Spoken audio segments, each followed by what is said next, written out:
Bonjour tout le monde, bienvenue à Ashford en ce dimanche du 26 avril 2026, au moment où la FAO, la branche de l'ONU chargée de l'agriculture et de l'alimentation dans le monde, et l'Organisation météorologique mondiale ont émis un rapport conjoint ce 22 avril 2026 intitulé « Les chaleurs extrêmes poussent les systèmes alimentaires et agricoles vers le gouffre ». Monsieur et madame, bienvenue dans le désormais mon champ de bataille. Le rapport émis par la FAO et l'Organisation météorologique mondiale arrive à temps. D'ailleurs, il était attendu, car malgré le fait que beaucoup d'agences ont fait des rapports sur le risque de crise dû à la hausse des chaleurs, il était important que ces deux organisations sortent leur évaluation de la situation.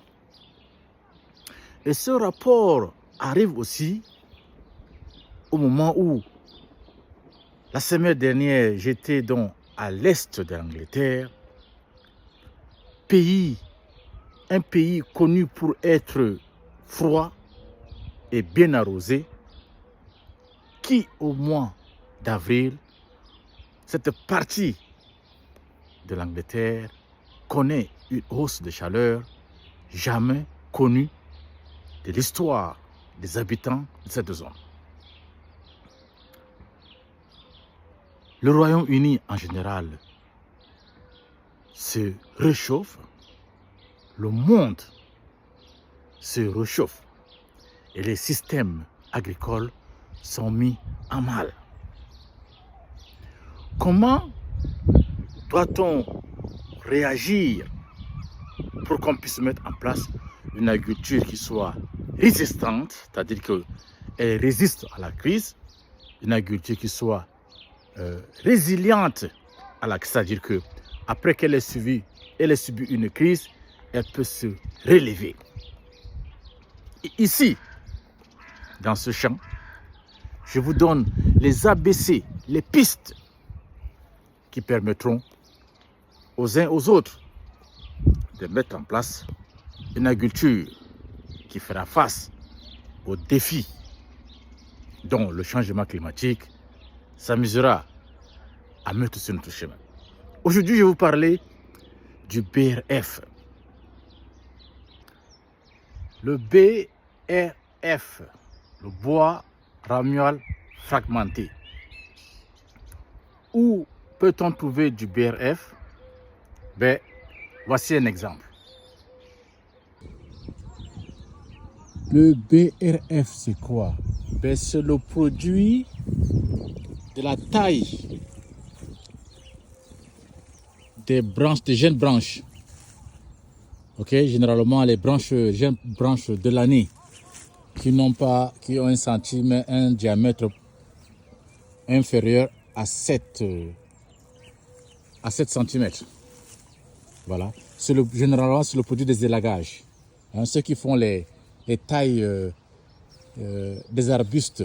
Hein, voilà. Tout ça peut constituer de la matière première pour faire du BRF. Voilà. Toutes ces jeunes branches-là peuvent être matière première pour votre BRF. Alors ici, je vais vous présenter 3 tas de BRF. Le premier tas a juste quelques mois. Il a été coupé, je pense, en début mars. Le deuxième tas a au-dessus, légèrement au-dessus d'1 an de vie. Et le troisième tas a 2 ans.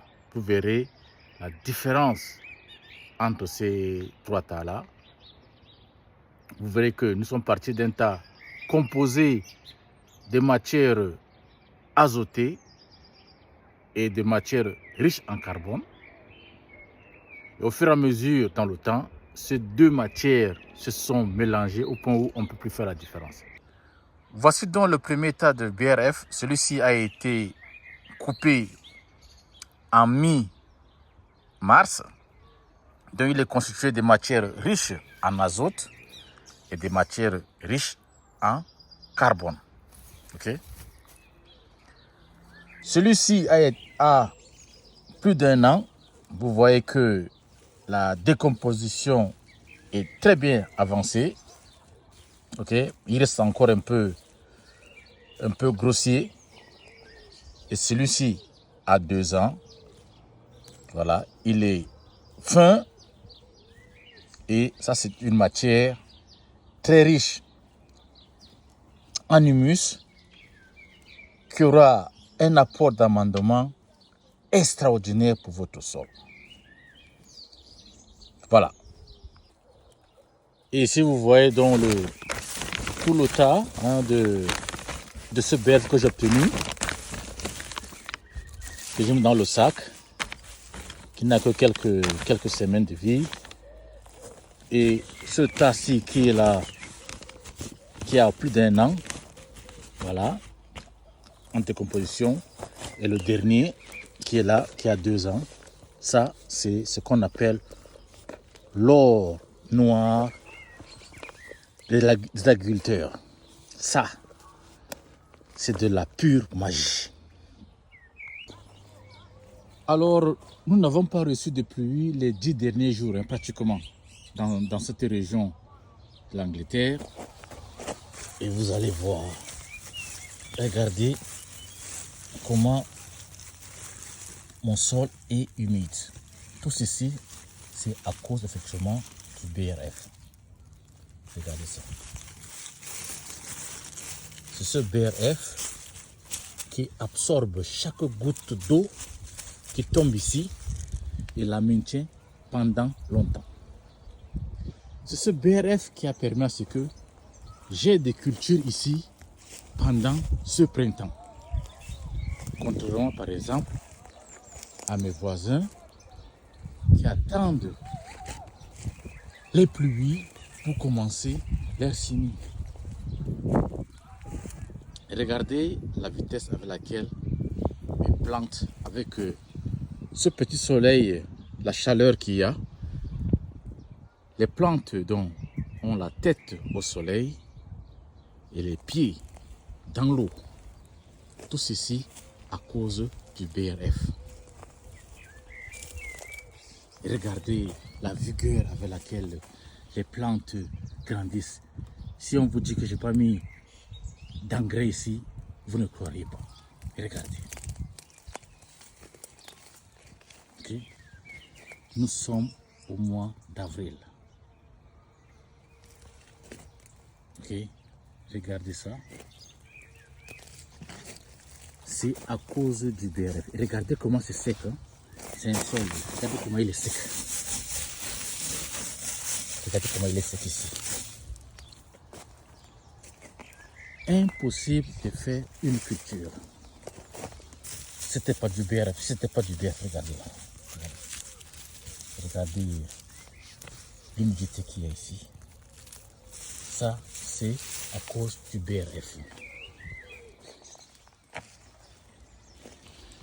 Je dis, mes voisins ne peuvent pas s'aventurer à mettre une plante au sol.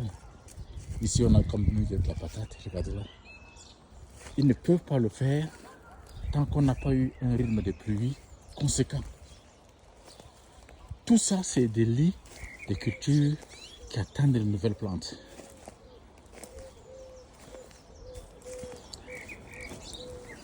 Le BRF ici, c'est une merveille. Regardez la vigueur des plantes. Regardez ici. Ça donne vraiment envie. Hein. Ça donne envie. Okay.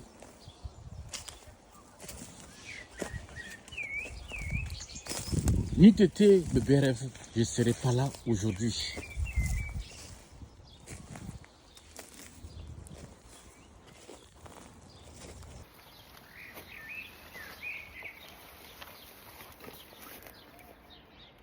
Alors que beaucoup pensent que l'impact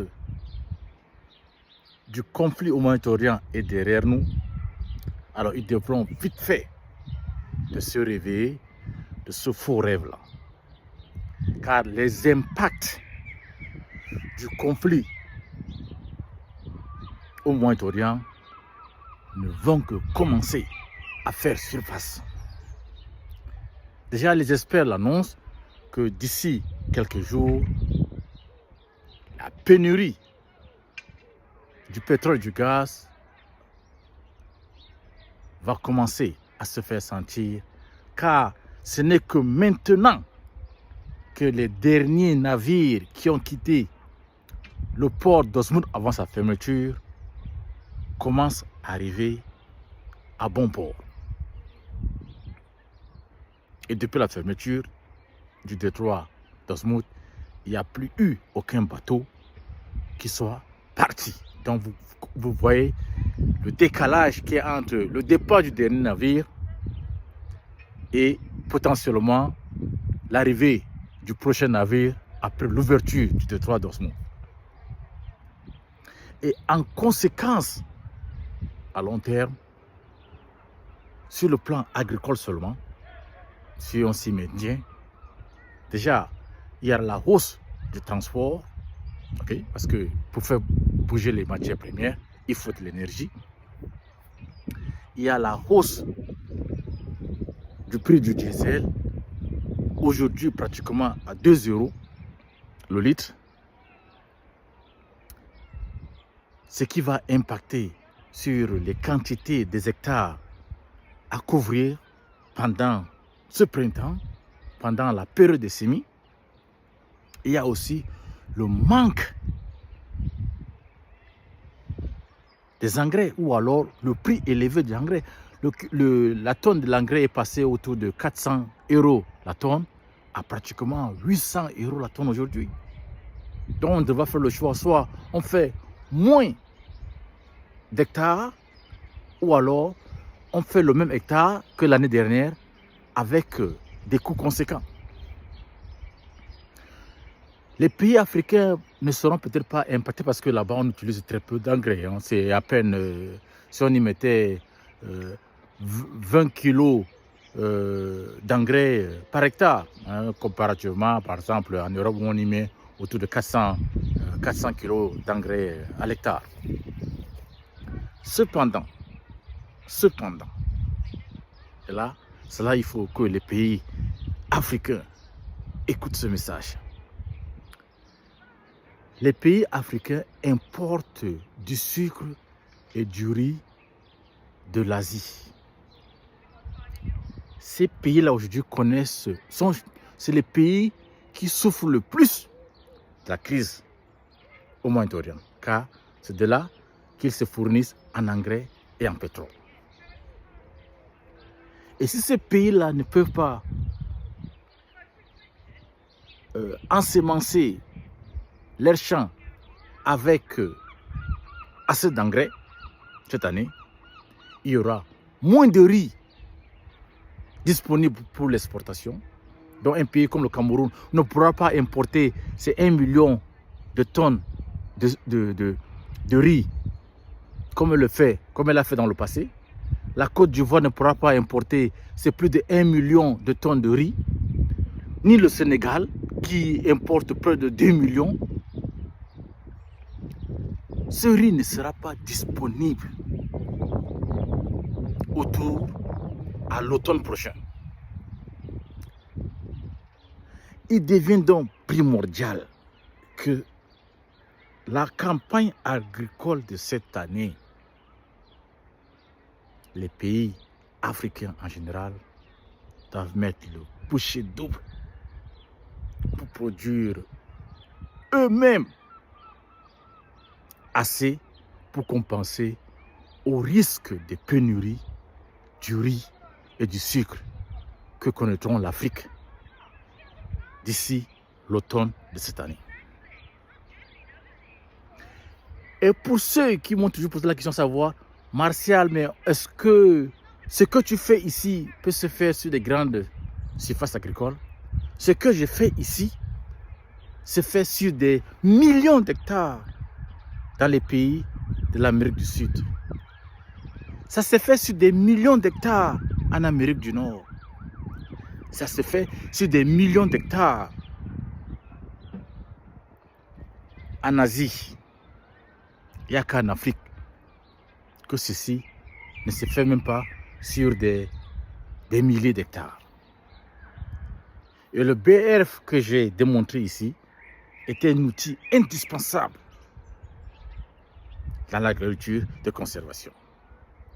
Certains m'ont dit, la matière première dont tu nous parles, Martial, on doit donner à nos bêtes. Les tiges de maïs doivent être consommées par nos bêtes. Ben voilà, maintenant vous pouvez utiliser du BRF à la place de vos épis, les résidus de vos récoltes. Écoutez, c'était vous faire donc un coucou, en espérant vous voir là-haut, celui qui est là-haut, m'amènera. D'ici là, ciao, à la prochaine fois.